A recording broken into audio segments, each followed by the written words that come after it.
Hi, and welcome to part 1 of the Flying Froggies UK Adventure 2025.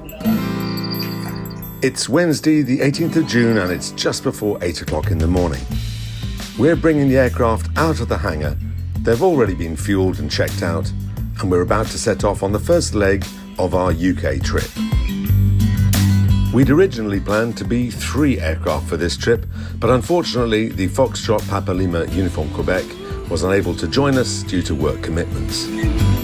With a period of hot weather expected for the duration of our journey, it was very important to calculate the mass and balance and to make sure we weren't too heavy for our takeoffs, especially since we were planning to be landing and taking off at some shorter strips in the UK. Personal belongings were kept to a strict minimum. I even took along some clothes that I knew I could throw away once I'd worn them.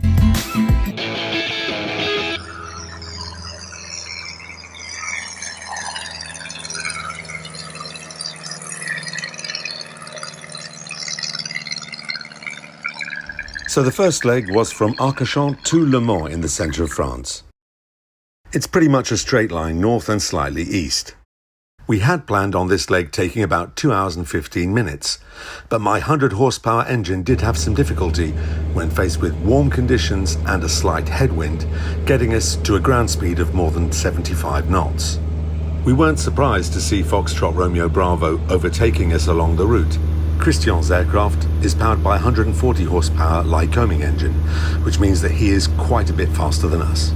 However, once we landed at Le Mans, we discovered that Foxtrot Romeo Bravo had a serious problem. Okay, on s'est posé au Mans. We're at Le Mans. Very hot, just refueled, and unfortunately Christian has got a problem with his engine. He's been losing oil, so he may have to give up the trip. So it turned out that the aircraft had been losing a lot of oil. It had got through about 3 litres in just 2 hours and 15 minutes of flight. Had it been me, I think I would have just given up, cried and gone to a hotel.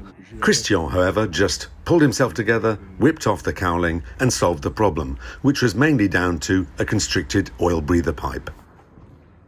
The decision was taken to continue the journey. The next leg was from Le Mans to Le Touquet. Christian and Sandrine decided that if they had any doubts whatsoever about the performance of the aircraft or the oil level, they would make a stop off somewhere along the way to have a quick check. It really was a stunning yet very hot day, and it wasn't until we were on the Lille information frequency and we heard Foxtrot Romeo Bravo coming online that we knew that they were going to make it to Le Touquet with us. So far 2 flying frogs have made it to Le Touquet, Elizabeth II International Airport. Stéphane, who's battling a serious illness of Ebola, stoic. And we're waiting for Christian to arrive after thinking he'd abandoned because of an oil problem, but it appears he seems to have fixed it. He landed at an airfield between Le Mans and Le Touquet to check his engine out. Apparently it seems to be working fine, so stoically he is pressed on, and we're expecting him any minute now here at Le Touquet. So chapter 1. I really have to hand it to Christian and Sandrine for having the courage to solve the problem and to keep going. And I must admit I was really relieved to see them arrive at Le Touquet. They made it. Yeah. Well done. Bien arrivé à quelques péripéties, mais ce n'est que le début. Le début des péripéties ou Le début de l'aventure du premier jour, du début de la... le restant de notre vie? After a short pee-pee break and a snack, it was time to get kitted out for our channel crossing. So, flight plan has been filed. Yes. The GAR, the General Aviation Report, was done yesterday. We've got our life-saving stuff on. The weather is good, we've fueled up. Can't do any more. Everything's good.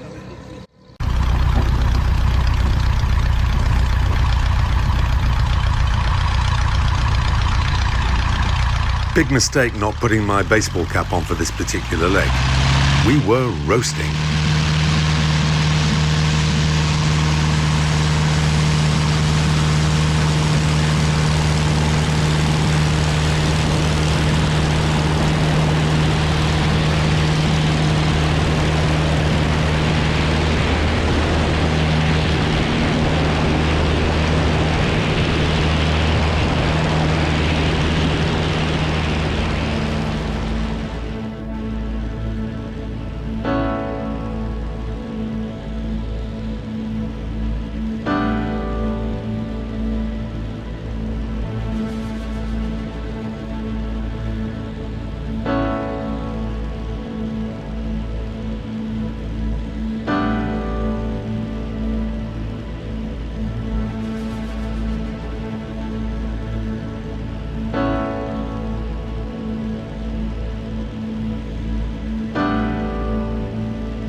The next challenge was to try and climb up to 6,500 feet. This was not easy with my little 100 horsepower engine and these really hot conditions. To do this, the plan was to continue further north, following some reporting points until we got to Cap Grinet, and then to do the crossing from the shortest possible distance.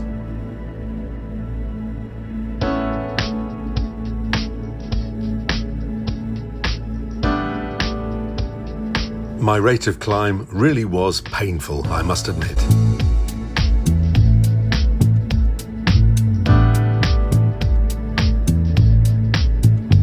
Still, at least we had some stunning views to look out of the window.